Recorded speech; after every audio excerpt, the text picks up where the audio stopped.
Good afternoon, everybody. Thanks to our virtual audience for watching us. We are streaming this event, so if anybody you know was not able to come or was drowned out by the rain, thank God it quit, you can direct them towards our Facebook video page or YouTube. You don't have to belong to Facebook to watch our events on Facebook. So I know a lot of you are new to the store. I'm Barbara Peters. I'm the owner and general interlocutor. However, the rest of the staff also participate. And we have a wonderful newsletter that will tell you about all the things we're doing. I just sent out one this morning. So there's a sign-up sheet on the counter. It's free, and it's sort of fun. So before you leave, if you like, please sign up for it. Karen also has a wonderful newsletter. Are they all on your mailing list, do you think? You know what? I know a lot of you are. I recognize a lot of faces, but I will have a sign-up sheet at the end. So anybody who is not on my newsletter, it comes out every 6 weeks because, frankly, I don't like to, pound away at people's inboxes and fill them. But it always features some of my book news, but it also always features an essay and a book giveaway by another woman author. So if you like that kind of thing, you can sign up for the newsletter, and I promise I won't bug you more than once every 6 weeks. Mine's much more commercial.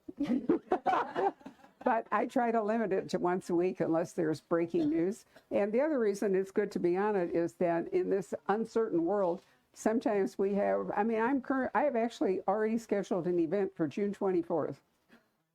And in this uncertain world, things go wrong. And the only way I can actually tell you that is through our e-news or some way to communicate with you and say, don't come, because it's all changed. So it'd be really helpful for those of you who sign up. There are almost 20,000 people on it.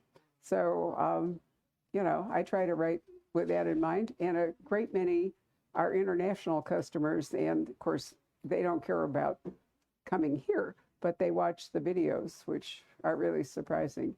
So oftentimes, it's several thousand people actually watching it while we're doing this. So that's fun. And there's a podcast.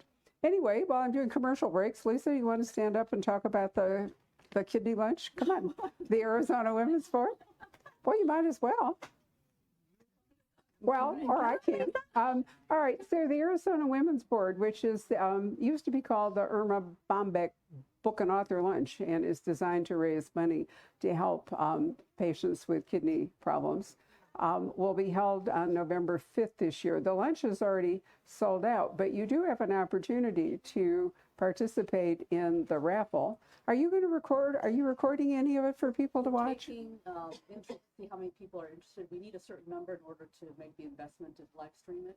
So we haven't determined that yet. So we need people to register to do the live stream if that's what they want. You're really lucky that you actually know somebody who live streams for free. Have you thought about that?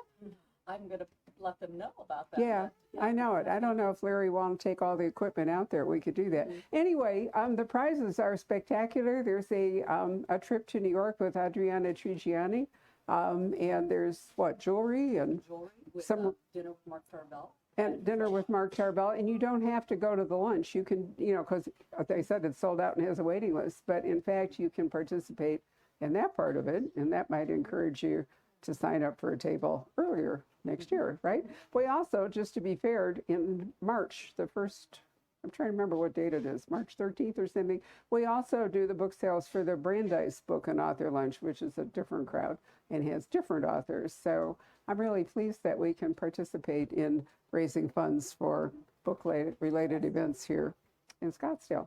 But today, it's Karen's book, and I'm happy to say this is her 4th book and her 4th appearance at the Poison Pen. It's been wonderful. Yeah. Right.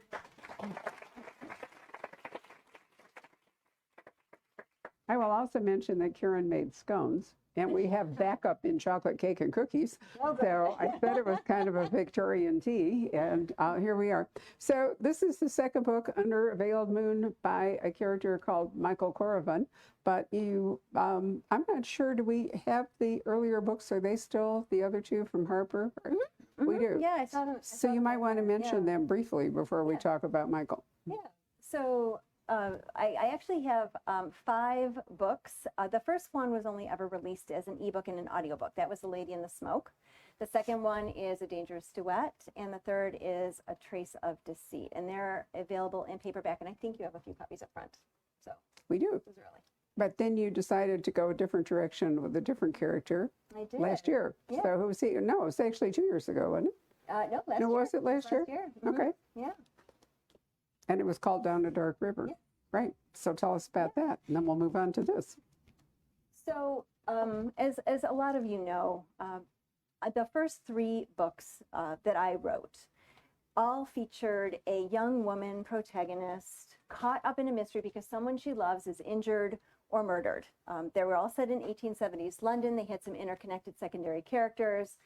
And for each one of those, I took some aspect of Victorian culture as my starting point. The first one, it was railway disasters and sabotage. The second one was music halls and thieving rings. And the third one was the art and auction world. And for the fourth one, the inspiration actually came from a story that I read in a magazine, I don't know, maybe 6 years ago. And it was about a young woman who had been jaywalking across a quiet street, and she was hit by a drunk driver.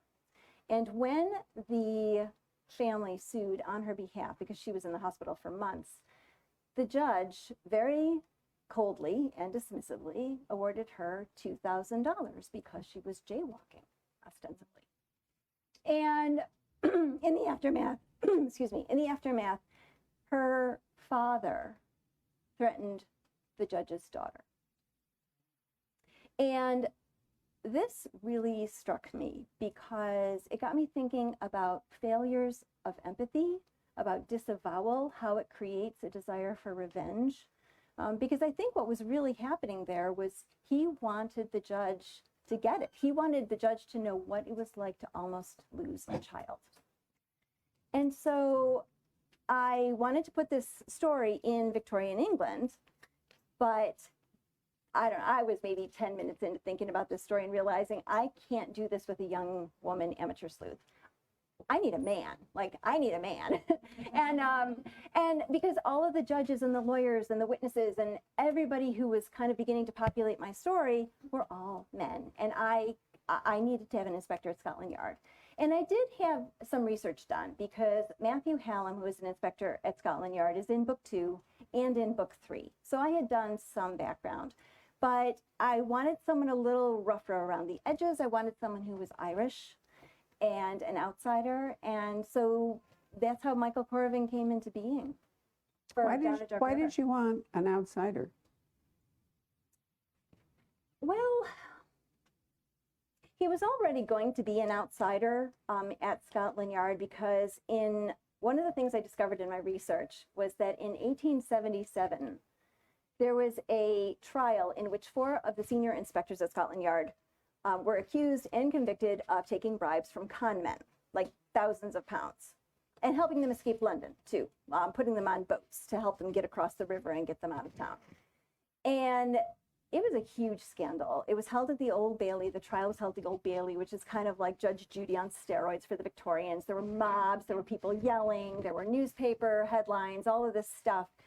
And so after about October of 1877, for a long time, the Scotland Yard were sort of persona non grata. Nobody wanted to talk to them. Nobody trusted them with good reason. These 4 people who were convicted were not young rookies. These were people, between them, they had 80 years of experience on the job. So you kind of wondered what else they were getting up to the past 2 decades. And so he would be an outsider as a Scotland Yard man anyway. But then I thought, what if I were to try and tackle him being an outsider in his personal life as well? What is it like to be an Irishman in London? Because at that point, there was a lot of anti-Irish sentiment and a lot of terrible prejudice and some really vitriolic books and things written about it. So that's why I wanted to be Irish. So policing in England was still evolving. The first police force was, I'm trying to remember, 1830 something. And Sir Robert Peel actually moved from the Bow Street Runners, which were if you read Jane Austen or Regency things, you'll know that people would hire Bow Street Runners, but they were often kind of not up for the job, not professional, dissolute. And they were more like private eyes in some respects, although they did have a headquarters and a supervisor. But anyway, the first police force, that's why British policemen are called bobbies, after Sir Robert Peel. it's still there. But at this point, today, Scotland Yard would not be handling this case. It would be the London Metropolitan Police. Scotland Yard basically is the FBI, and then there are, for England, MI5 and MI6 are different. MI5 is internal security. MI6 is James Bond and M and, outside security. And then cities have police forces, and Scotland Yard is kind of a general, they can go anywhere. Right. But also there are the river police. And so Michael Corvin in this book, he's still part of Scotland Yard, but he's actually functioning as a supervisor for the river police, which is a really cool thing. How many of you have read Anne Perry's William Monk series? Any of you know that? Right. She wrote a wonderful set of books about a man named William Monk in the 1860s, who in fact was a river policeman. So their jurisdiction was really the Thames, and was fairly international because there were all kinds of ships coming in because England was like the hub of the British Empire. So they would often have to deal with cases where people were international citizens, right? But in this case, in the book that you're really dealing with a domestic disaster because the two ships involved are in fact British. Yes. Yeah. When I was about, I think I was about halfway through my research in Down a Dark River, and I remember kind of coming across a mention of it. It was sort of, in one of like a subordinate clause or something, something like, after the fateful maritime disaster of 1878, and then it went on to blah, blah, blah. And I was like, wait, what's the fateful maritime disaster of 1878? As I start Googling, and I'm trying to find it, and eventually it comes up. It's the Princess Alice disaster. And I think the thing that fascinated me about that, and really that was the whole reason that I brought Michael Corvin from Scotland Yard over to Wapping River Police, because I wanted him to work on this case. Right. What was interesting is that the Princess Alice was a small wooden steamship, and it was one of like 4 or 5. And for those of you who know London, you could do a day trip on this steamship. You could hop on at London Bridge at Swan Pier right there, and for 2 shillings you could ride all the way out to the North Sea, and then you could come all the way back at night. You could hop off for a picnic and hop back on the next one, or whatever you wanted to do. And the night of September 3rd, they were coming up and around Tripcock Point, which is a blind curve. And the Bywell Castle, which is a 900-ton iron-hulled coal carrier, and it came down. And a lot of people don't know, but the Thames is tidal, and it happened to be an ebb tide. So twice a day, you've got tides going back and forth, and water levels rising and falling and all that kind of thing. Anyway, so it was coming down the river, and it smashed into the Princess Alice. Didn't see it, couldn't stop in time. Broke the ship into 3 parts. It sank in 4 minutes, and 650 people are in the water. But because it's like one of our hop-on, hop-off tour buses, there's no passenger manifest. No one knows who's on the boat. And so this kind of, then I started like reading around and finding out like all kinds of other interesting facts about it. But I thought, how interesting that nobody knows who's on the boat. So what if there's somebody, for example, who wants to pretend he's on the boat so he can start a new life? And I actually found a story about somebody who did that, where it turned out that he faked his own death in the Princess Alice disaster and took off and started a new life with a new wife and everything. So I thought that was kind of interesting. Anyway, but well, actually, there was more than one person who did that at 9/11. Pretended that they were in the building and in the trade towers, and wasn't possible to determine whether they had been or not. Yeah. So it's not the first time that people have taken advantage of some kind of disaster. But you're right that with no passenger manifest. Right. Too many people on the ship. Here's the really bad news for women. Remember how Victorians dressed? What if you were in the river? Oh, those crinolines were so You were going to go down. I mean, there was no way that you were going to be able to survive all that clothing. Just the way Victorian women burned up like candles, because they would get too close to the fire, and that stuff would, those crinolines and all would catch fire, and there was no way to get out of them in time. It was really hazardous to have that, that yards and yards of completely not flame-proof fabric all over you. Well, then they had the hoops But one of the problems with that was you couldn't get on and off of trains easily because I don't know if you remember the trains had the narrow passageways that you would like if you think about the Harry Potter movies, like they have the narrow passageway and then you go in and you can't maneuver those things. So sometimes what would happen is they would literally have to like pick up their skirts like in very indecorous ways and have like their maid stand next to them so that nobody could see anything in the whole Hope they were wearing clean underwear. Right. Oh dear. Yeah. Yep. Yep. But I was really interested in reading this to recognize how many people did take these little day trip, excursions, and they would get on in the morning and maybe not get back till like 1 in the morning. I mean, it was a long day, and they would take their children and all. But I've been down the Thames all the way to to the North Sea and all. I don't think of it as vacation land. I just don't. But I find it fascinating that this was such a big Victorian outing. Well, there were 4 different stops. There was one place where people got off, and there was like archery and a promenade that you could do, and then there was another one where there was like a established picnic area, and I'm trying to remember. Oh, there was a maze, like that apparently was like the site where people went to get lost with their lovers or whatever they were doing, and it was very scandalous.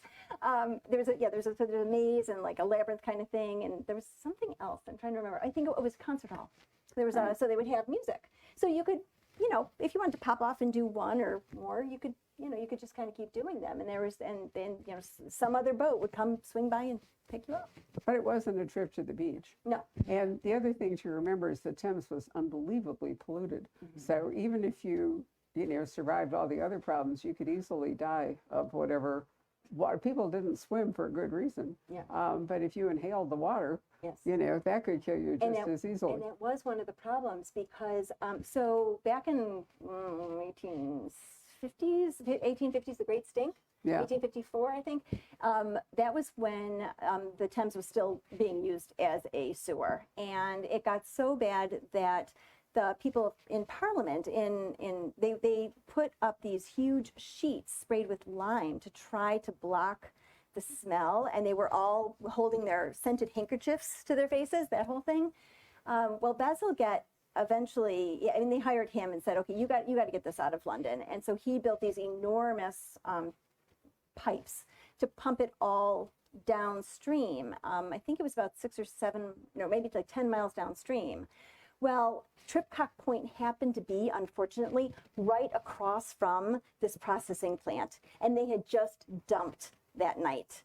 So it's not only, I hate to do the whole, it's really gross, but that's one of the other reasons that so many people drowned. It was very mucky. It was very nasty that night in particular. So, yeah. Not a nice accident. Not a nice accident. Now, in real life, it was an accident, but Karen's writing a murder mystery. So was it an accident that the coal barge rammed into the Princess Alice? A question to be answered, right? Yes, of As course. they say. Well, when I found out these 2 pieces of information, and it's funny because I was talking to another historical mystery writer, and she said, oftentimes you find some great little nugget of information you come across, like the Princess Alice disaster, and it's got all kinds ripe with possibility, and then you find some other little nugget, and there's something about putting the 2 of them together that makes a certain energy.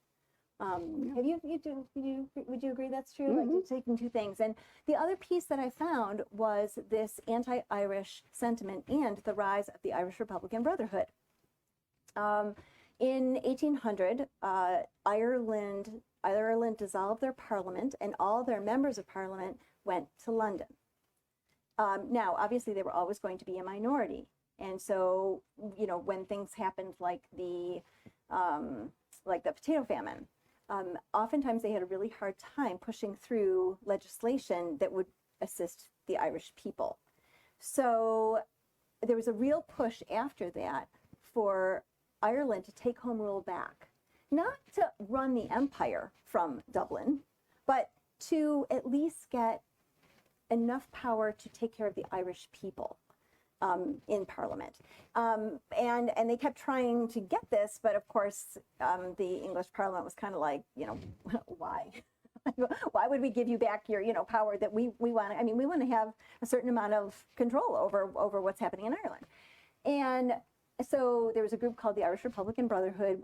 They're known as by the Fenians here in the U.S., who were determined to use violence to get some attention for their cause and to pressure Parliament into letting Ireland get home rule back. So I was really interested, though, in this Irish Republican Brotherhood and how I didn't realize by the 1870s it had cells in every major city all over England. And they were getting dynamite and arms and money from America, partly because there were a lot of Irish soldiers during the Civil War who became really adept with firearms and bombs. So they could basically export their knowledge and the dynamite, which was illegal in the UK, over to Ireland. So I took these two pieces together and I thought, let me get them close together and see what happens. So that was really the impetus for this book. It's pretty boring to write a mystery that only has a one-track story. So you really do have to come up with other stuff. How many of you know when Ireland actually became under British rule? The answer might surprise a lot of you. Anybody know? When did Ireland fall under British rule? I mean, you tend to think of, Scotland, the Union was in the 14 or 12 or something under Queen Anne. It was under Queen Elizabeth. The British went over and conquered Ireland, so to speak, and, created some aristocracy. There were Irish lords that, had titles, but their estates were in Ireland. And I think it was, I'm trying to remember which of Queen Elizabeth's young men, was Robert Devereux, yeah, in 1595,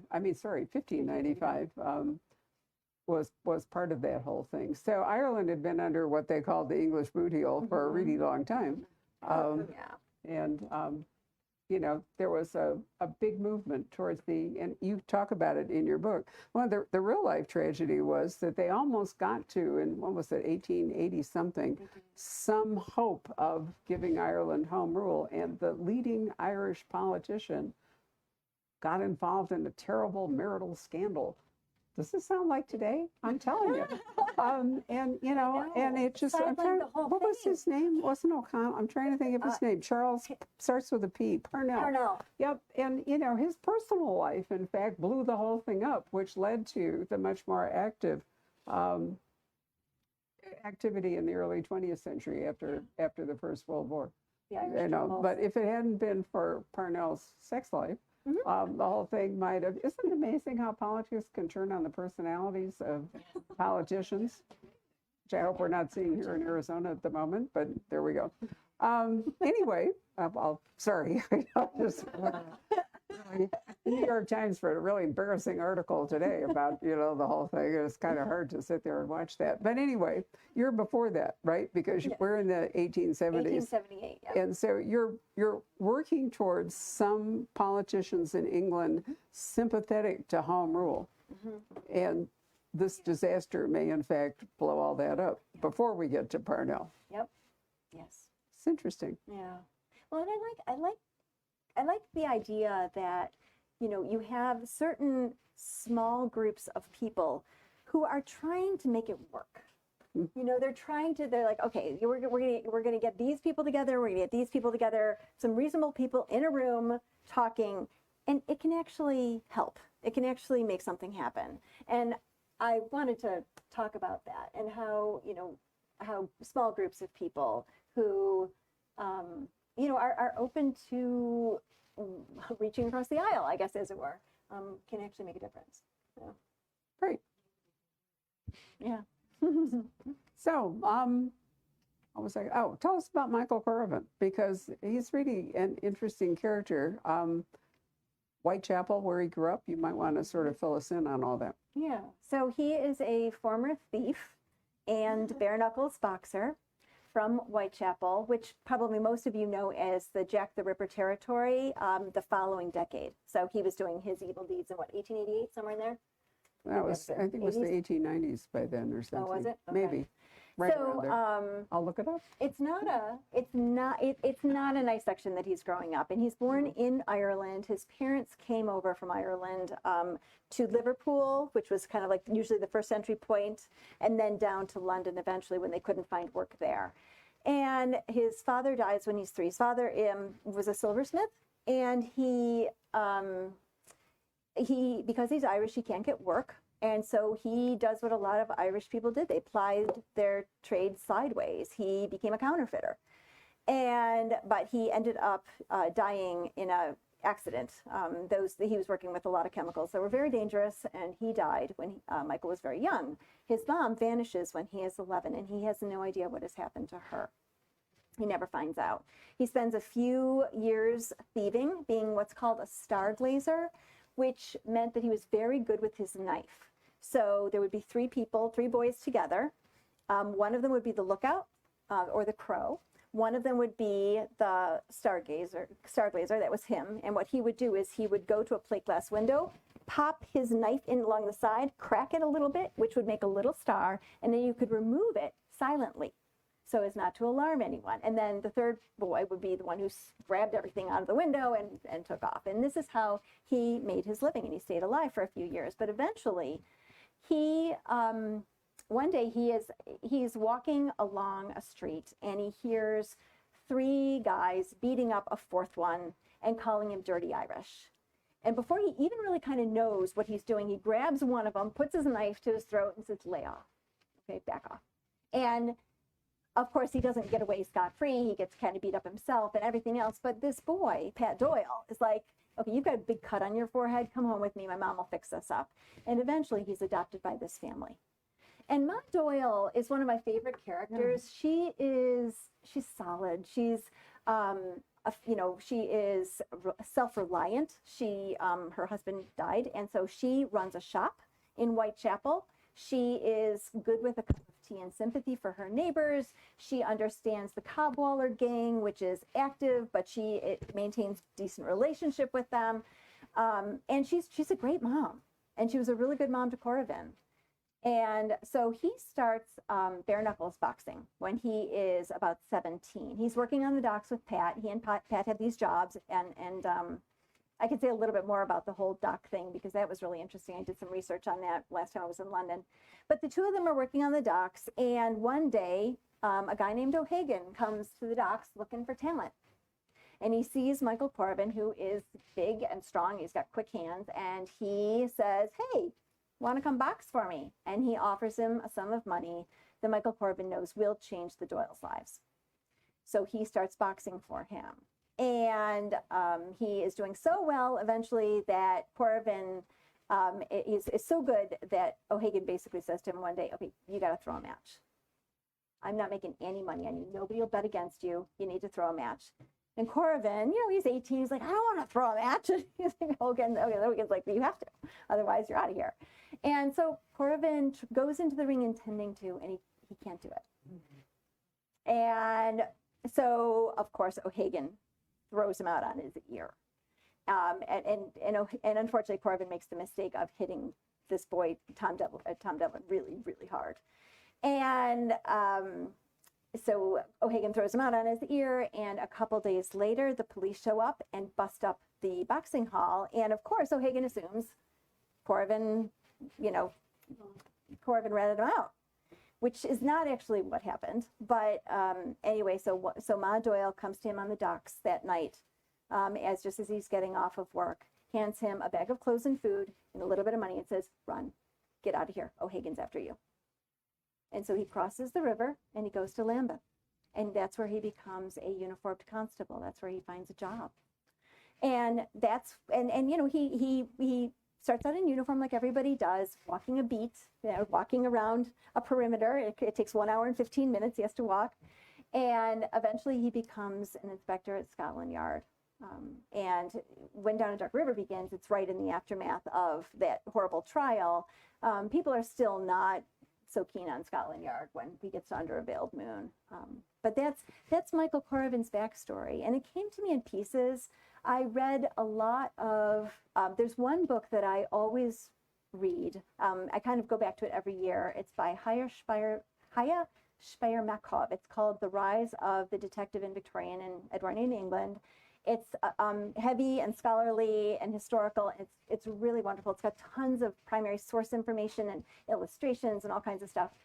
And there are also a lot of vignettes, a lot of stories from police inspectors of the time where they, they kept memoirs or they wrote letters, and she has a lot of that information in there. So that's where I could kind of get some of Michael Corvin's story. And then I did a bunch of research on what it is like to be Ireland in 1870s. So that's where I came up with him. So I don't need to ask her why she writes historical mystery, right? You can already tell she's a real history geek. But what's interesting is that basically the themes and the stuff that's going on is amazingly contemporary.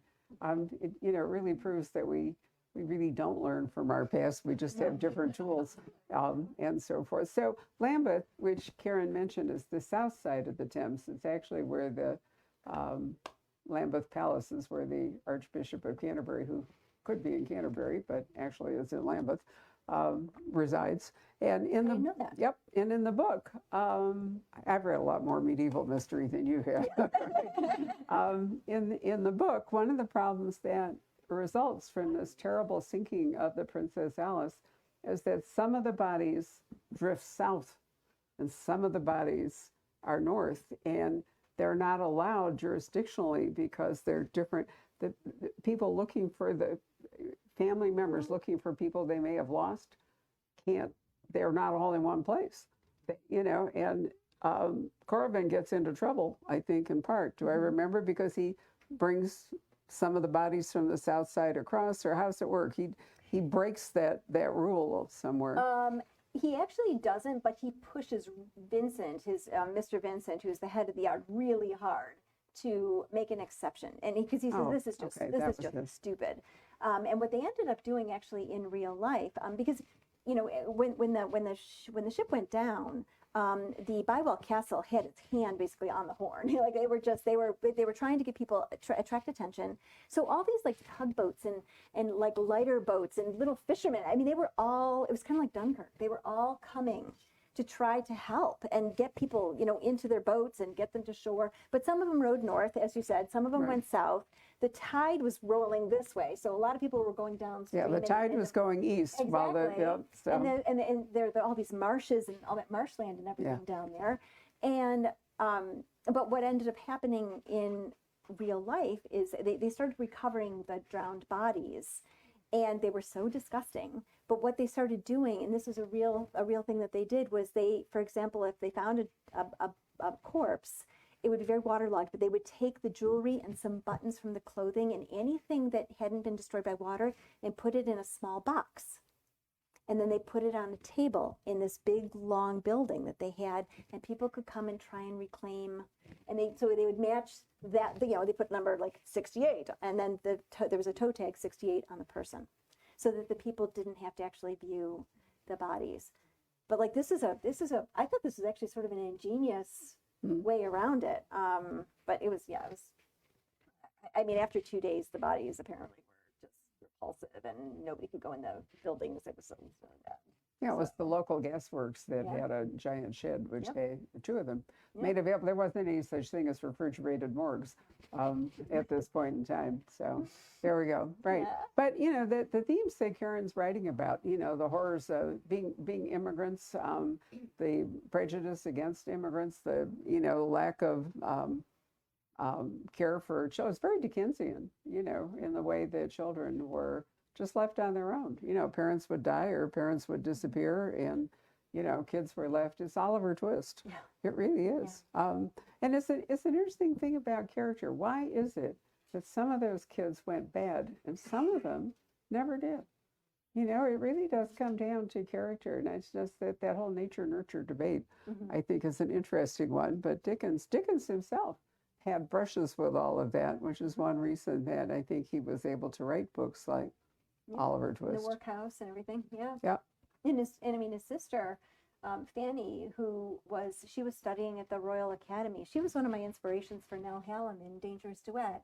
Right. She was studying at the Royal Academy, and I mean, she was a genius. She was studying with one of Beethoven's prodigies. I mean, that kind of piano player. And she ended up, I mean, the Dickens family was notoriously sort of in and out of debt, and she ended up at one point not having money for tuition, and she had to quit. And then she ended up dying like 14 years later or something. And it was just a tragic, horrible story. And I think that shaped Dickens. I think that he was very aware of how There were many things that shaped terrible it Dickens, was, right? yeah. He lived down the river in Rotherhithe, which was one of the first places I went to the first time I went to England, and I was defeated by pay and display. I couldn't figure out the parking. I mean, they have this really interesting system called pay and display, and I remember there was the Dickens House, and I thought, I'm not going to get to see it because I can't figure out how to pay for the car, right? But, Dickens himself had a late life affair. He had 9 children with his wife, and then basically he set up a mistress and an actress called Ellen Terry.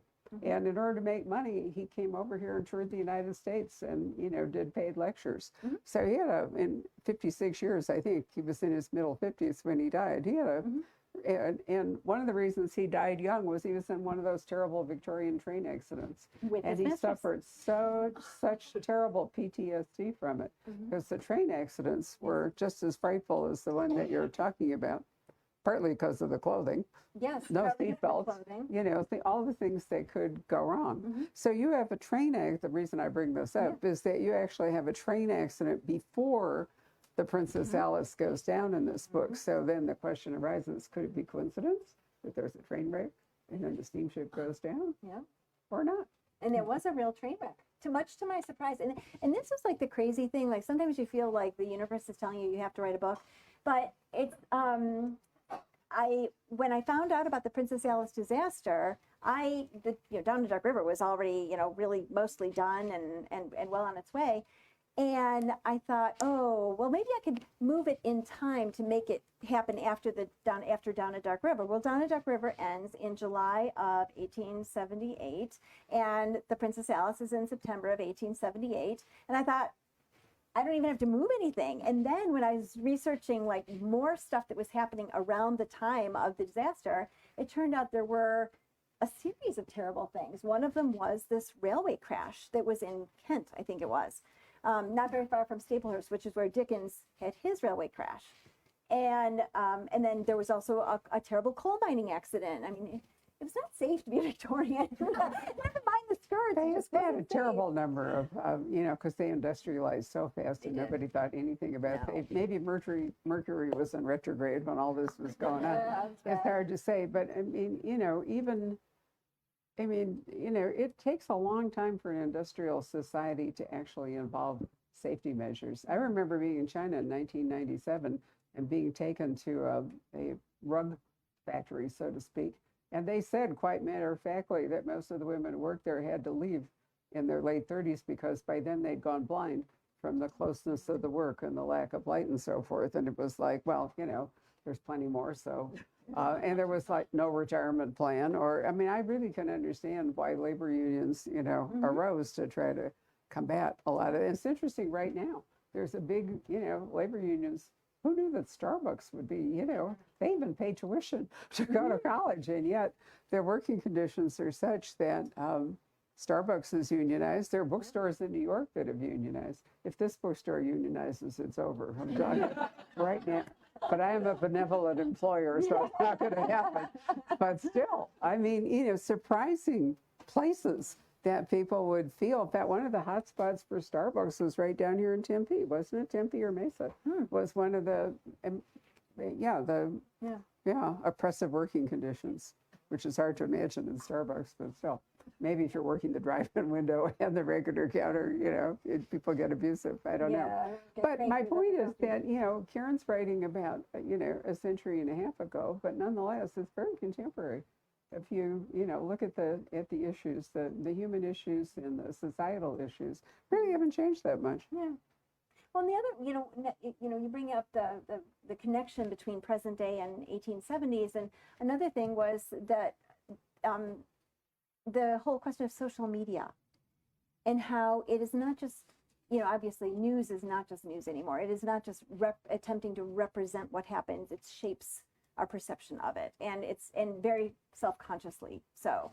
But in Victorian England, you had 1,000 newspapers, largely unregulated, like the railway industry and everything else. Yep. So you have 1,000 newspapers who are, shading the truth this way or that way, or putting this kind of illustration in, or putting two things next to each other to suggest a connection that isn't just sort of like, oh, we happen to put two things next to each other. We want you to read these together and draw your own conclusions, kinds of thing. I mean, they were doing things like this. And so that was one of the other things I wanted to explore in this book, was the way that newspapers can shape our perception and actually have very material effects afterwards.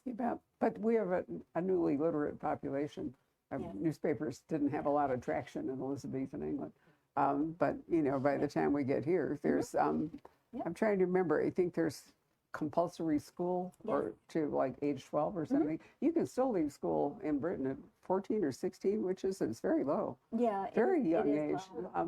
But yeah, surprisingly 1870. small people go to college. I remember walking through Brighton years ago and looking at all these kids, and they were like 18, and I thought to myself, life isn't going to get better for them.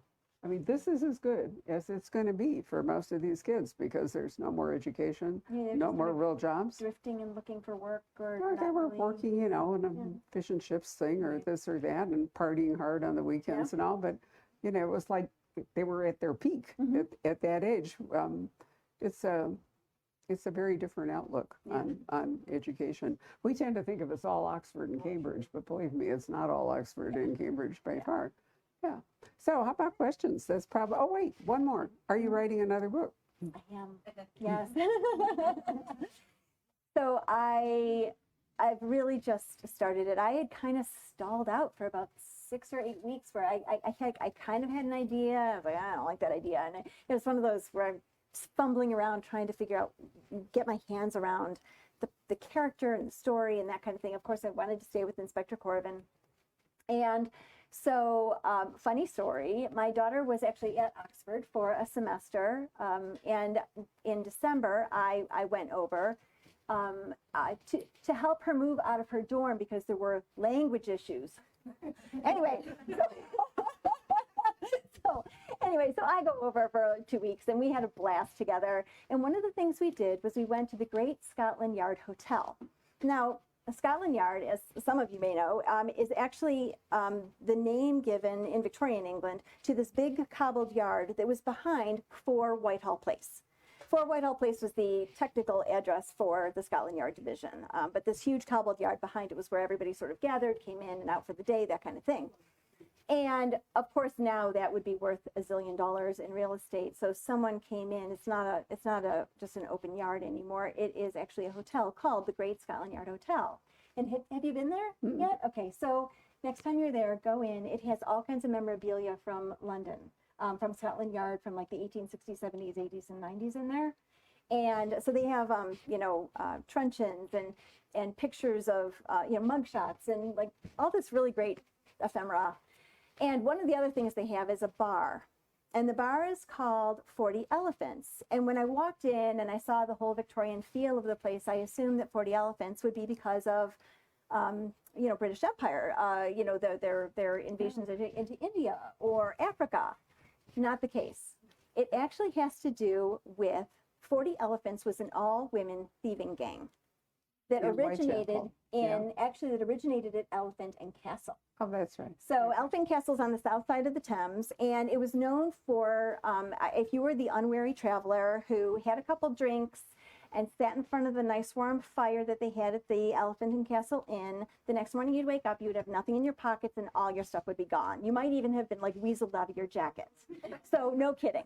So, but this was mostly the men. Most of the time the men were doing that kind of thieving, but eventually the ladies wanted in on it. And so their sisters and the moms and the girlfriends, they became known as the 40 Elephants. They were women who specialized in shoplifting and pilfering. And what they had specialized clothing. They had very large pockets in their skirts. Some of them would have special dresses sewn where the arms were stuffed into a little ermine muff, and then their hands could be doing this.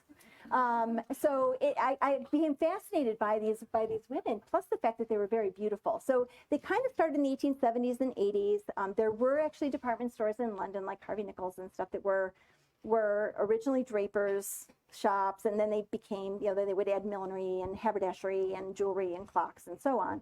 So that's kind of the origin of the department store in London. But these women would go in, and it was 100 pounds a month at least that were getting lost from what they were doing. And there's a new book out now actually called The 40 Elephants, and I think it's set in the 1920s. So it's much, much later, and I think a little bit more glamorous and everything. But this is kind of the nitty gritty, but I'm fascinated by these women. And I started reading about their stories. There's one woman called Alice Diamond.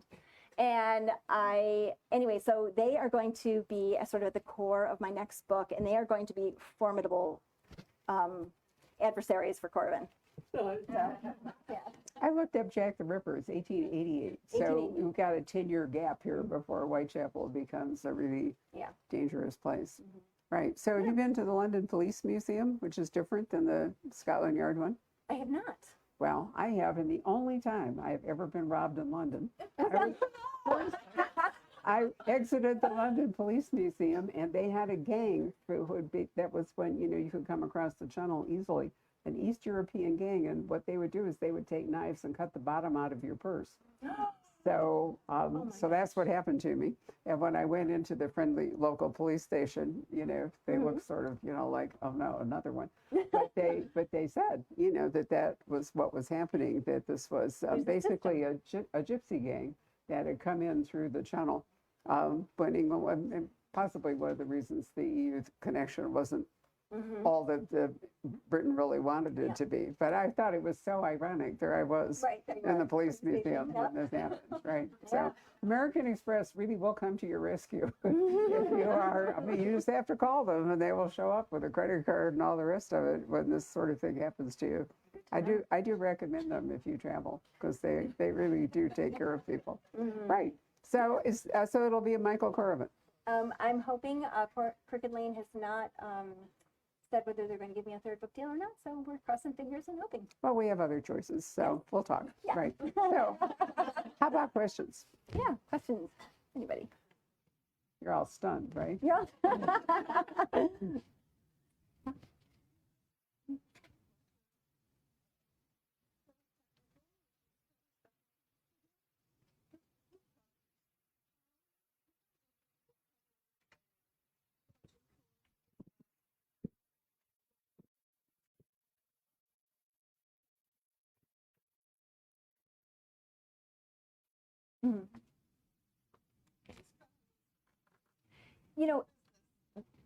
That is a really great question, because I have a friend who is very, I'm sorry, I'll repeat it. The question is about book covers and the blurb on the inside, but also the cover design and how much input I have. I have a friend who I think it was, she had published several books, and she was working, I think it depends a lot on the publisher, because her publisher basically presented her with a cover and said, "You like it, right?" And she said, I could say yes, or I could say sure. Those are my two options. I had a lot more, there's a lot more kind of give and take, honestly, with both HarperCollins, who did my first couple books, and with Crooked Lane. They ask for, just sort of a 1 to 2 page synopsis of the book. And then they say, do you have any images? And I always have images around me when I'm working. I kind of stick them up on my wall, so I kind of feel like I'm drawing on them a little bit. And so I just take those images and I sent them off. And a lot of these were pictures of the Thames, pictures of the Princess Alice, the actual boat, and and they knew what Corvin looked like. And so they could kind of put it together. And I was really lucky that the artist working on this, she's done both of my covers, and I think she's kind of, she gets the book. So, because it looks historical, but it doesn't, I think it also has a certain amount of energy about it. And then as for the blurb, and this inside that again is collaborative. They write something, and then I amend it. One of the, sometimes they'll put things in that aren't quite accurate, so I have to kind of go back in and do some revision. But it's nice. It's a conversation more than it is like, we're showing it to you and you can say yes, you like it, or sure, I like it. So I'm lucky. Yeah. You are lucky, because it doesn't always go that way, right? No. You mentioned Charles Dickens' home. Mhm. It was actually Gad's Hill School in Shore. My son went to school there. It was his first school. Really? Yeah. Oh, wow. From my house and just looked it up, and he was there till his death. So I wonder if it's a different name. Well, he had a home in Rotherhithe where his children and his wife lived, and it's called the Dickens House. I mean, I've been to it a couple of times. Yes, how strange. Yeah, and then Ellen Terry, I mean, you can visit. She had some kind of a cottage or something somewhere or other. Gad's Hill, it may be. I'm not sure if it's the name of the house in Rotherhithe. Wikipedia, country home of Charles Dickens. Well, a country home wasn't necessarily, you know, They- yeah, right. One of his homes. Yeah. I lived there from 56 to his death in 1870. Yeah. He died just as a funny, That's when weird he little wrote Great fact. Expectations. Right, but I think he left his wife and his 9 children to live in the house while he went off to live with Ellen Terry. So that would, Yeah. that I would know. sort of explain what happened. And she had a sister. I mean, it's very complicated. She had a sister that lived with her and tried to help her deal with, you know, all these kids and so forth. So it was a complicated family. He was a very complicated man. And often authors are complicated. They're creative, just like artists and so forth. I'm glad you're relatively straightforward. Don't have to go through all that. But I have met over the course of 33 years doing this quite a few complicated authors. It's amazing how messy some of their personal lives can become. Yeah. I try and keep the mess on the pages, you know? Sure enough. Anyone else have a question? You were talking about the 40 elephants, those women, and you seem really excited about them, and you love Maud Doyle from the first book. So in this book, is Maud Doyle in there, or who's the character that you're just like really connecting in love with? In this third book that I'm imagining? No, in this Oh, one. in this book, yeah, the 40 elephants is for the third one. The character I'm connecting, I mean, obviously, I'm always, you know, sort of, my heart goes out to Michael Corvin, but he's got,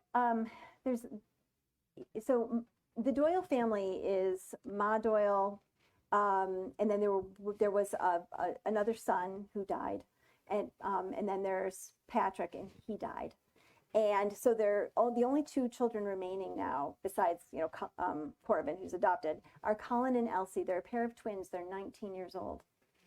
And Elsie is one of my favorite characters. She is straight talking. She's got a lot of her mom's empathy and compassion, but she's also very practical. And, you know, she's grown up in Whitechapel her whole life. She, you know, knows how to handle herself, that kind of thing. But Colin is he's gotten mixed up with Cowboller Gang, the Irish Cowboller Gang, and he is in trouble. But Michael Corvin, he is not letting Michael Corvin help get him out of it. And Corvin doesn't understand why. And that's part of his personal journey in the book. But Colin is one of the, like, he just kind of tugs at my heart because he's kind of a mess. He's a good kid at heart, but he's making some really bad decisions. So, yeah. You haven't mentioned that Michael Corvin has acquired a lady companion who I really like. Belinda Gale. Belinda's great. Yeah. Belinda and Belinda, you know, when I first started writing Belinda, she's a kind of a composite of 4 Victorian women authors that some of whom I wrote about in my dissertation. So I knew them, and like Mary Braddon. Yeah. I think Mary Elizabeth Braddon was really kind of like one of the key ones, but there's George. Oh my God. Isn't Mary Elizabeth Braddon an author? George Eliot, thank you. Oh, yeah. Yes, Okay, yeah. she is an author, Yeah, right? In Mary fact, she Elizabeth wrote Braddon, yeah. novels of sensation, if I She did remember right. sensation novels. And Mrs. Henry Wood, who wrote East Lynne, which was the #1 best-selling Victorian novel of all time ever. She's like the Danielle Steele of the day. And so More like Colleen Hoover. or Colleen Hoover, yes. And so, you know, so Belinda, you know, kind of came into being because of that. But, you know, as she and Michael Corvin evolved together, so the way that he meets her is she holds weekly soirees at her house. And someone has thrown a brick through her window and jumped in through her library and ransacked the whole entire place. And they find out that it was basically a protest because she had had someone at her soiree who was advocating birth control. Now, this is a real true thing that happened. So I was kind of fascinated by that. But anyway, so he's called to the crime scene, right? You know, because I mean, everything's been trashed and, you know, hundreds of pounds worth of damage to her books and her library and her carpets and everything else. So he's the detective who comes in, and that's how they meet. And she promised her father on his deathbed that she would not marry in haste. And so she and Corbin have been together for a while, but she has not married him, and she won't marry him, not for a while yet. So, but she is the EQ to his street smarts. She's insightful. She is not reluctant to tell him when he is going astray and going off in the wrong direction. She'll pull him back in and say, you know, you're not looking at this right. You know, you're not taking this person's feelings into account or this person's motives or whatever. And so she's kind of the balance, kind of like Charlotte works for Pitt, for Pitt. for Thomas Pitt. Yeah. Yeah. I like her a lot. Yeah. Anyone else? Karen, in the process, you having the characters come to you. You know, you mentioned the images you have, and of course, you have written a number of novels, so you're pretty immersed in it. But I'm just curious, is there a certain time of day or night or dreams, or is it any time? And this might be a really, you know, beginner's question, but I'm just really curious for you, this, you know, these characters are so rich in living. The question is about character development and whether I have a particular way of developing them, night or day. How do I do it? And I think when I first started writing, when I was writing Lady in the Smoke, I mean, years ago now, that book took me so long to write and revise. I used to feel like I had to be very rigid. Like I had to say, you know, I will write from 9 to 11 every day, or I will write this number of words, or that kind of thing. And over time, I think you begin to get to the point where you really trust yourself, and you know you're going to settle down to write at some point during the day. It doesn't need to be at a particular time, but you know you have to, take everything off your plate and just sit with it. And when I'm developing characters, one of the key things that I do, and the most important thing I've come around to doing, is writing longhand. For whatever reason, it's easier longhand. I feel more connected to them. Their own story in their own voice and from the first person. So, for example, when I was writing Down a Dark River, and I was coming up with a character of Styles, I have a sheet, and I still have it, scribbled on legal pad. It says, my name is Gordon Styles. I'm 21 years old. I grew up outside of London. I have 3 sisters. And I write the events of the book and a good chunk of his backstory from his perspective, sometimes 4 or 5 pages, so that they're in my head, so that when I put him and Corbin in a room together, I know how they're going to talk to each other. I know what they're going to say. I know what Styles' concerns are going to be, for example. But that's how but it has to be, I can't just write down like he's left-handed, he has blonde hair, like that does nothing for me. Like it leaves me feeling very empty inside. Yeah, I just don't feel that. But if I'm telling his story and talking about how he watched his sister when her best friend got run over by a cart, and that's why he knows, and she went silent for weeks, and that's why he understands what trauma can do to somebody. That gives me something to hang on to. Does that make sense? Yeah. Yes. Are you keeping all of that? Oh yeah. Yeah. The reason I ask that is that I can't tell you how many authors don't actually keep track of all that, and are then later in their series can't either make mistakes because they don't remember it, or they have to go back and reread the earlier books. I had a conversation with John Connolly about that the other night, and many of them wish they'd kept what is essentially kind of a series Bible or diary. But Karen, it appears, listening to that, she just saves all those sheets.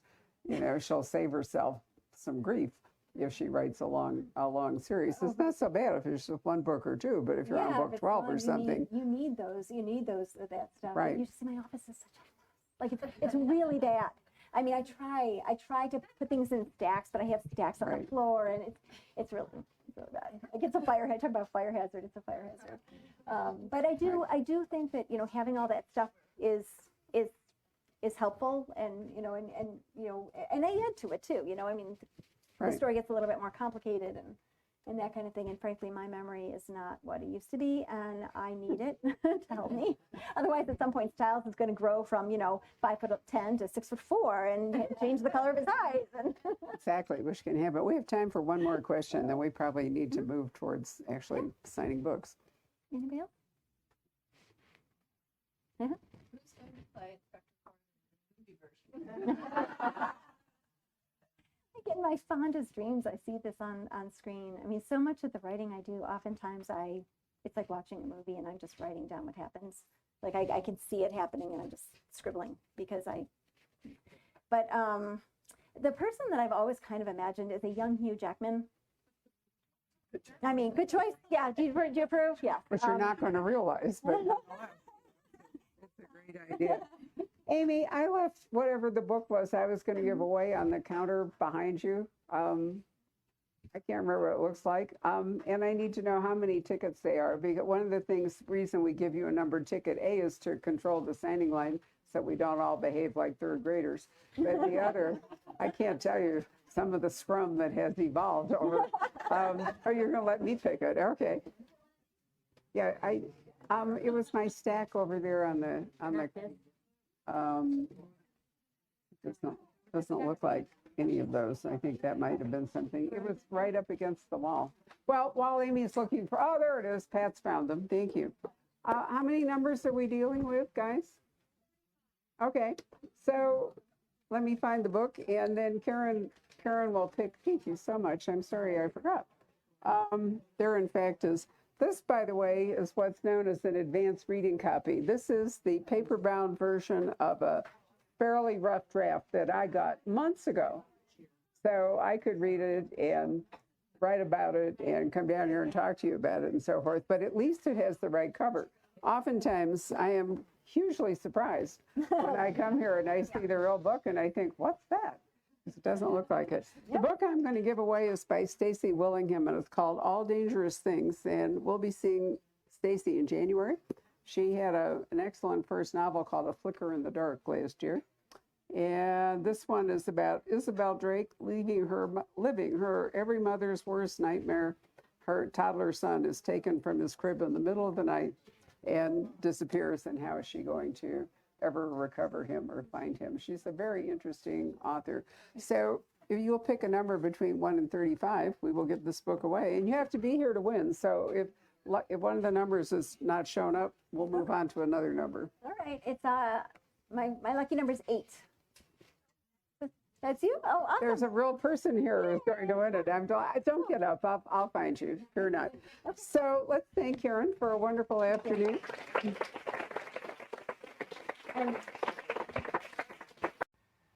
Hello. We hope you're enjoying our programs and podcasts with authors. We'd like to expand them, and your help would be appreciated.